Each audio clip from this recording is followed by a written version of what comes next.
Okay, let's dive in. Today, we're unpacking something truly monumental. I mean, literally monumental. Hmm.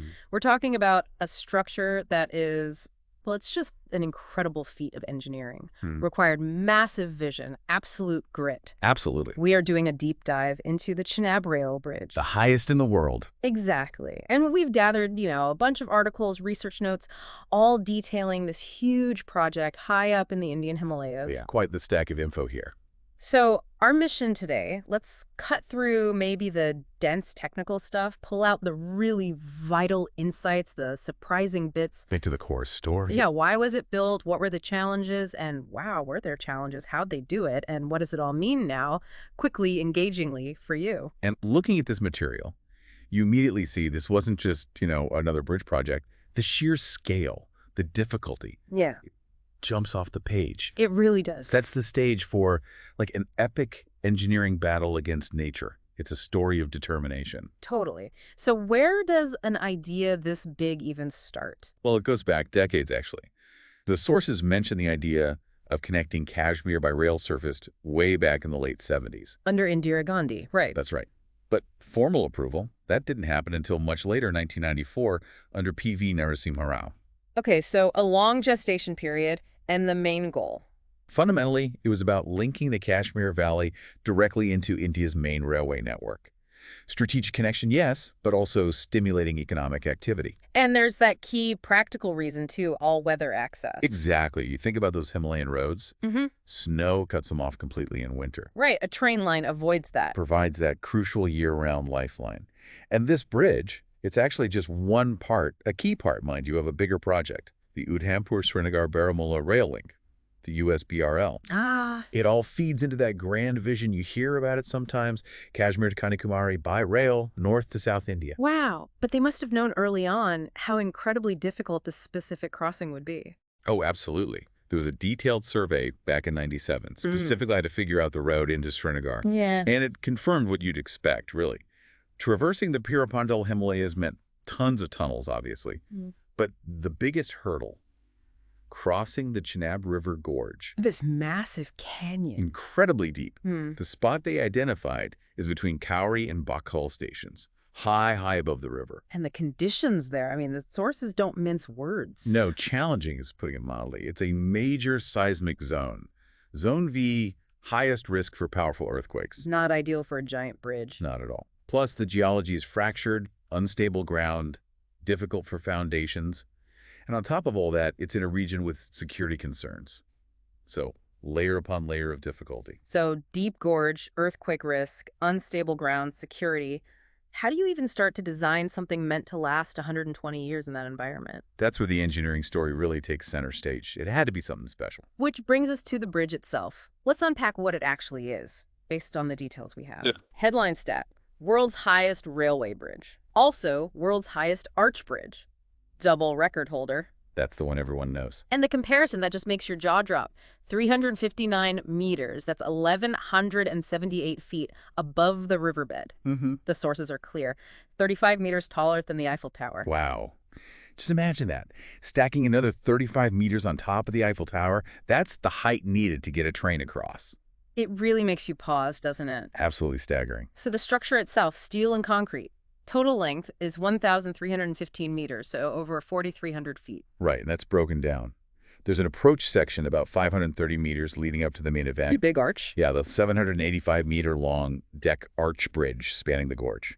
And it's wide, too, 13.5 meters, designed for double tracks. And that arch, it's a two-rib design. Correct. Built using these massive prefabricated steel boxes.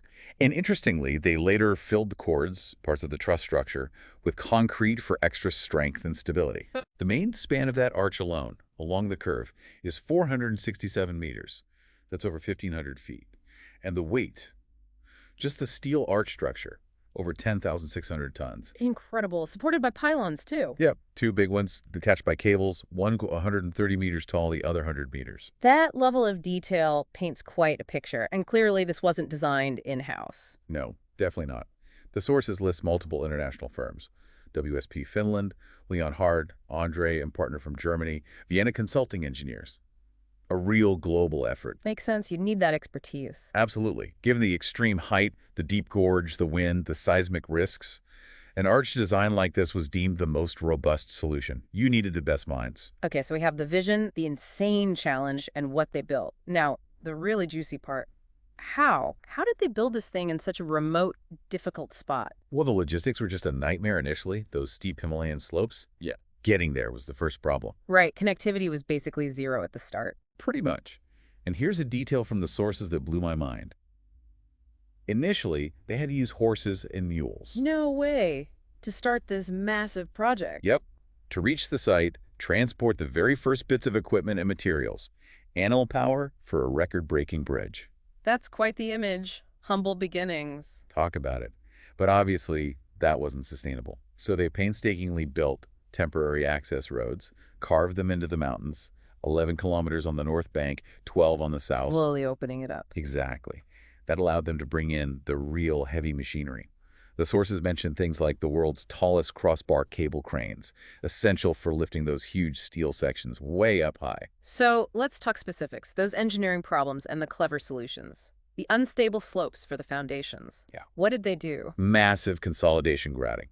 Basically injecting special cement-like mixtures deep into the ground. To solidify it. Essentially, yeah. Binding the fractured rock together, making it strong enough to hold the immense weight of the bridge foundations. Okay, and then building that giant arch, hanging in the air. They used a technique called cantilever construction. You build out from both sides of the gorge at the same time. Section by section. Right. Like two arms reaching across the void until they meet perfectly in the middle. That meeting point, the crown closure, happened in April 2021. A huge milestone. I bet. And what about the approach sections, the viaducts? That was apparently quite unique, too. They had to build parts of it on a curve and going uphill at the same time. Tricky. Very.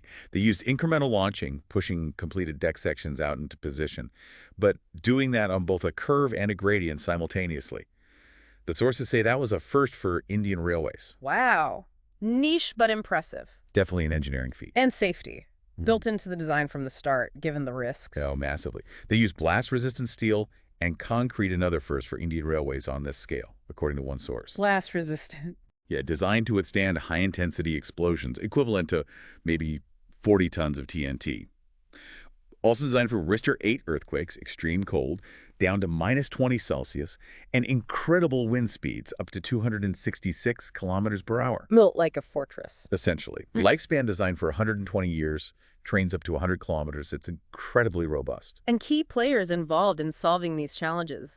Indian institutions. Yes, definitely. DRDO, the Defense Research and Development Organization, helped with the blast-proofing expertise. Okay. The Indian Institute of Science, ISC, was crucial for advising on the foundations and seismic analysis. And Afcons Infrastructure was the main construction company making it happen on the ground. There's that detail about the professor from IS too. Professor Madhavi Latha, yeah. A rock engineering expert.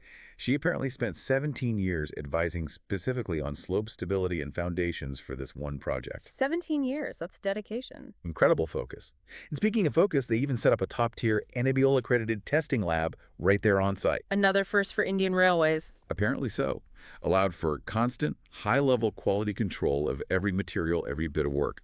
Vital for something this critical. Makes sense. But it wasn't all smooth sailing, was it? There were delays. Yeah, the sources mentioned a significant pause.